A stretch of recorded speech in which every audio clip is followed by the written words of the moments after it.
All right, we're back. We're on page 130, it looks like, and we are talking about, I guess, the dot product and angle between vectors and all that stuff. So we found out last time that the cosine of the angle between two vectors, cosine of the angle between two vectors is u dot v over the magnitude of u, the magnitude of v. So one thing is, you'll be able to find the exact value easily, well, sort of easily.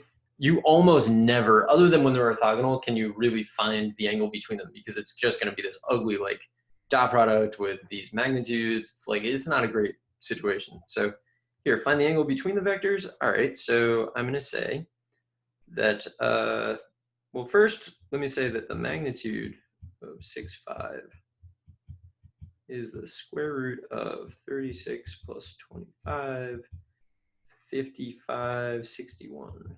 And then the magnitude of 8, 13, oh man, is going to be the square root of 64 plus 169, which is, I don't know, 16 and 6 is 22. So 220, 233, I think, radical 233. I don't know if that's right. 220, yeah, 220, 230, 233. I don't know, arithmetic, it's the worst. And then the dot product, oh boy. So the angle, let's just say the angle is the inverse cosine of the dot product, 6. All right, so that's going to be 6 times 8 is 48 plus 5 times 13 is 65, 113 over radical 61, radical 233. And now maybe you see what I mean. Like, okay, you know what I do know though? I know that the angle is acute. I know it's acute because I'm trying to do the inverse cosine of a positive, but I knew that before that. I knew that the angle was acute as soon as the dot product was positive.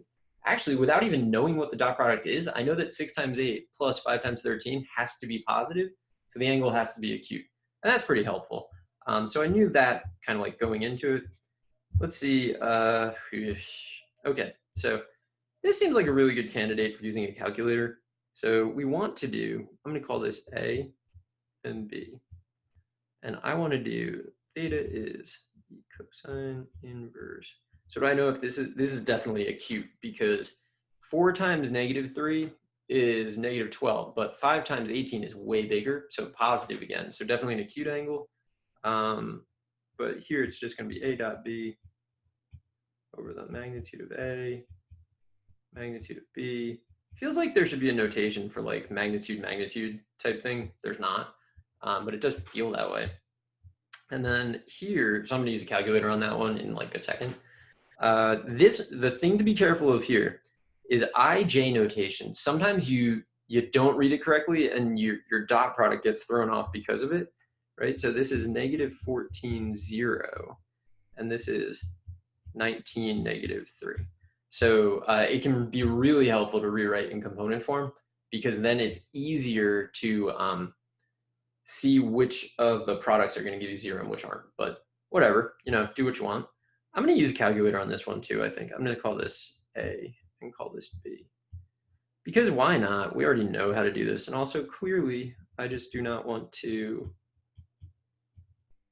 I don't want to find the magnitude of B, basically. I'm avoiding it. It's like, I'm confident I could if I really needed to, but do I need to? Do I need to spend all of your time watching, doing arithmetic? No, probably not. So lots of good excuses there. All right, let's see. So I'm gonna start a new problem, doc 4.1, or doc 4 enter. And then I want this. So I'll do these in radians. So what can I do? I'm just gonna create a function, and I'm going to call it like ang, and it's going to take A and B as inputs, and I'm going to do the arc cosine of the dot product, which is like menu 7C3, I think. Check that. I think it's menu 7C3. Dot product of A and B over the norm, which is menu 7.7 enter, or just menu 7.7. Yeah, menu 7.7 enter. So norm of A, norm of B. So what's happening here? Now I'm going to do the ang of 6, 5 and 8, 13. And it should just spit out what a, wow. What is 61?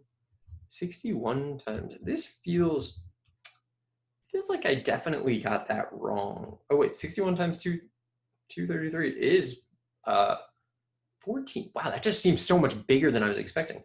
Notice it gave me sine, so that's annoying. So let's do Control Enter. Okay, what I had was the arc cosine of 113 over square root 61 square root 233. I'll put a decimal to get a decimal. Okay, so point. You know, I'm going to leave the exact answer that I had on that one, but we got it right. So that's good. Now let's do it again. Ang.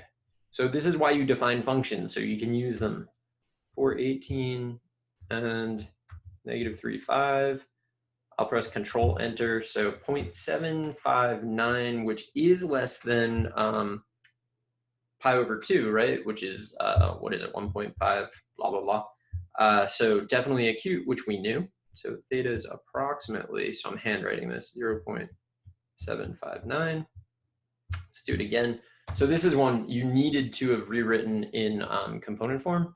By the way, you can press the var key instead of writing a and g over and over.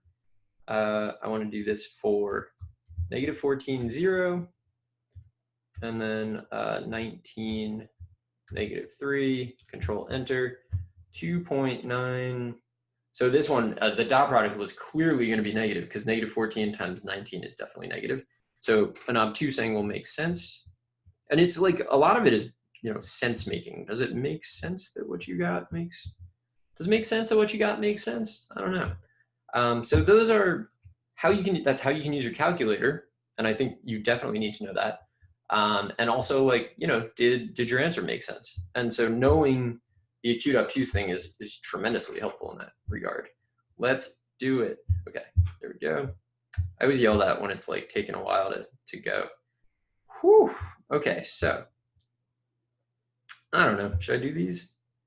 You know what? I'm gonna stop the video here, come back in the next video and finish this page because I feel like this might be going long, but well, like I don't think it went long yet, but it's gonna go long if we keep going. So I'm gonna stop here. I'll be back to finish this, and I will see you there.